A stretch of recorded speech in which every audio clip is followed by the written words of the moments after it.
Good morning, नमस्ते, सुप्रभात बच्चों। हिंदी की कक्षा में मैं विवेक मिश्रा एक बार फिर से आप सभी का स्वागत करता हूं।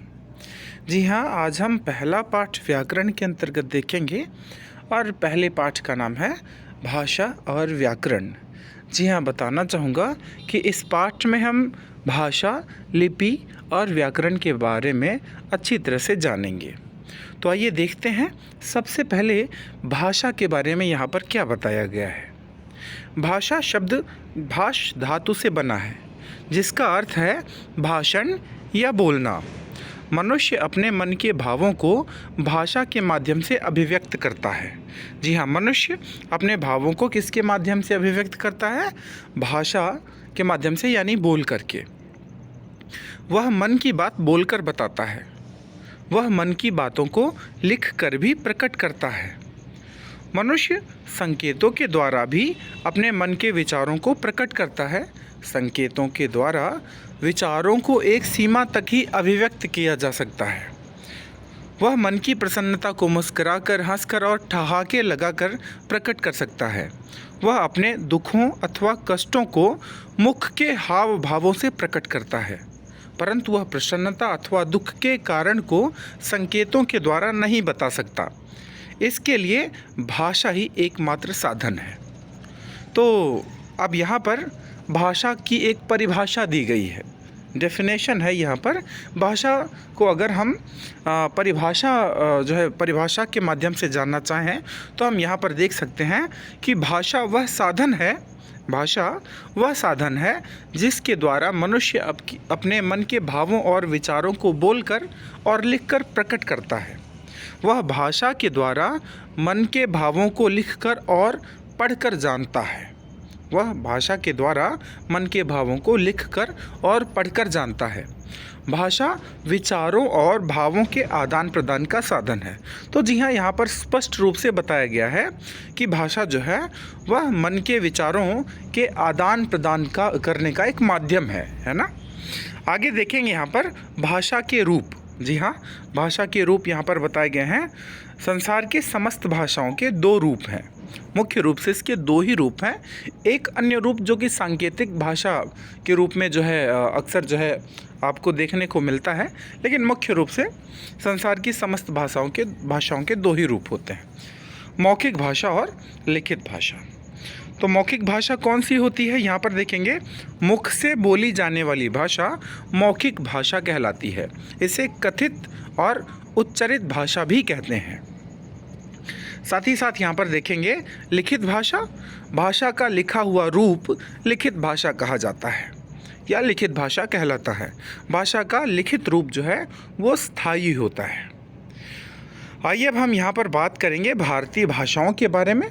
तो भारतीय भाषाएं क्या हैं? यहाँ पर देखेंगे, संस्कृत भारत की प्राचीनतम भाषा है। प्राचीनतम मतलब जो सबसे अधिक पुरानी हो। तो संस्कृत भारत की प्राचीनतम भाषा है। भारत के संविधान की 8वीं अनुसूची में देश की 18 भाषाएं राष्ट्रीय भाषाओं के रूप में स्वीकार की गई हैं। उनके नाम इस प्रकार से हैं। आप देखेंगे यहाँ पर वो कौन सी 18 भाषाएं हैं जो भारतीय संविधान की 8वीं अनुसूची में देखने को मिलती हैं। तो वो 18 भाषाएं हैं: असमिया, उर्दू, उड़िया, कन्नड़, कश्मीरी, गुजराती, तमिल, तेलुगु, पंजाबी, बंगला, मराठी, मलयालम, संस्कृत, सिंधी, हिंदी, कोंकणी, नेपाली और मणिपुरी। जी हाँ, आइए यहाँ पर देखेंगे राजभाषा और राष्ट्रभाषा को। जी हाँ, ये बहुत ही महत्वपूर्ण जो है यहाँ पर एक टॉपिक है, राजभाषा और राष्ट्रभाषा। बहुत से लोगों को इसके बारे में शायद न पता हो। तो यहाँ पर देखेंगे, भारतीय संविधान में 14 सितंबर 1949 को 14 सितंबर 1949 को हिंदी को राजभाषा के रूप में स्वीकार किया गया। राजभाषा, यहाँ पर ध्यान से देखेंगे, क्या भारतीय संविधान में 14 सितंबर 1949 को हिंदी को राजभाषा के रूप में स्वीकार किया गया। इसे भारतीय संघ के कामकाज की भाषा बनाया गया। भारत के एक कोने से दूसरे कोने तक हिंदी समझी और बोली जाती है ना। भारत के जो है एक कोने से दूसरे कोने तक हिंदी समझी और बोली जाती है। हिंदी विश्व में सबसे अधिक बोली जाने वाली तीसरी भाषा है। जी हाँ, ये भी महत्वपूर्ण बात है यहाँ पर कि विश्व में सबसे अधिक जो है तीसरे नंबर पर हिंदी बोली जाती है। भारत के अधिकांश लोग इसी के माध्यम को अपने भारत के अधिकांश लोग इसी माध्यम से यानी हिंदी के माध्यम से ही अपने समस्त कार्य करते हैं, इसलिए हिंदी भारत की राष्ट्रभाषा है। तो यहाँ पर आपने देखा कि हिंदी जो है वो भारत की राष्ट्रभाषा है, लेकिन आधिकारिक रूप से अगर बात की जाए तो इसे राजभाषा के रूप में 14 सितंबर 1949 को राजभाषा के रूप में जो है स्वीकार किया गया है। आइए आगे देखते हैं। जी हाँ, आइए आगे बात करेंगे अब लिपि की। जी हाँ, हम यहाँ पर लिपि में देखेंगे। आप जानते हैं कि भाषा का प्रयोग दो तरह से किया जाता है, बोलकर और लिखकर। बोलकर कही गई बात अधिक समय तक सुरक्षित नहीं रखी जा सकती है, बोलते ही बात समाप्त हो जाती है, इसलिए उसे सुरक्षित रखने के लिए कुछ विशेष चिन्हों का प्रयोग किया जाता है।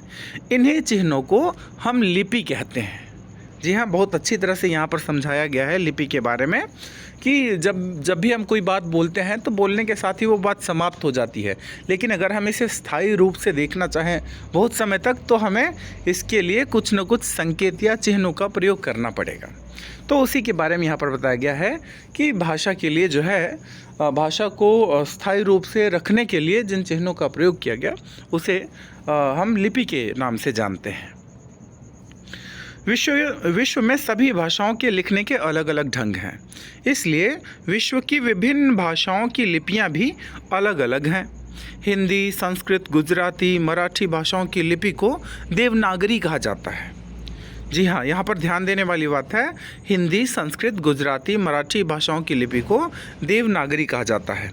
अंग्रेजी को रोमन लिपि में लिखते हैं तथा उर्दू की लिपि फारसी है। पंजाबी भाषा की लिपि गुरुमुखी है।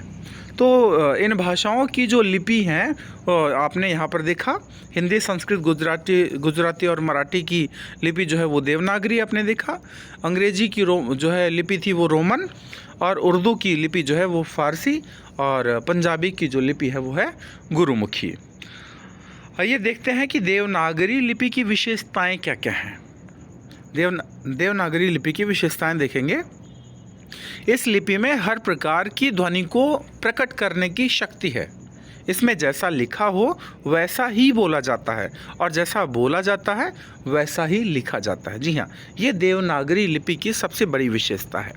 नागरी लिपि का अक्षर क्रम सर्वोत्तम है। यह वर्णों की उच्चारण विधि के अनुसार है। पहले स्वर आते हैं, उसके पश्चात व्यंजन आते हैं। देवनागरी लिपि में हिंदी भाषा के सभी अक्षरों के चिन्ह विद्यमान है। अन्य लिपियों में ये गुण नहीं है। जी हाँ, जो है देवनागरी लिपि में गुण है वो अन्य लिपियों में गुण नहीं है, यहाँ पर बताया गया है। अब आइए देखते हैं लिपि का महत्व। यदि लिपियों का विकास न होता तो न पुस्तकें होती और न पुस्तकालय। मानव के इतिहास, ज्ञान, विज्ञान आदि को सुरक्षित नहीं रखा जा सकता था। लिपि के कारण हम उस भाषा के ज्ञान, विज्ञान आदि को चिरकाल तक सुरक्षित रख पाते हैं। लिपि के माध्यम से ही आज शिलालेख, पुस्तकों आदि में मानव जाति का सारा ज्ञान, विज्ञान, इतिहास विद्यमान है। अतः लिपि का महत्व मानव जीवन के कालक्रम को जानने के लिए परम आवश्यक है, अति आवश्यक है।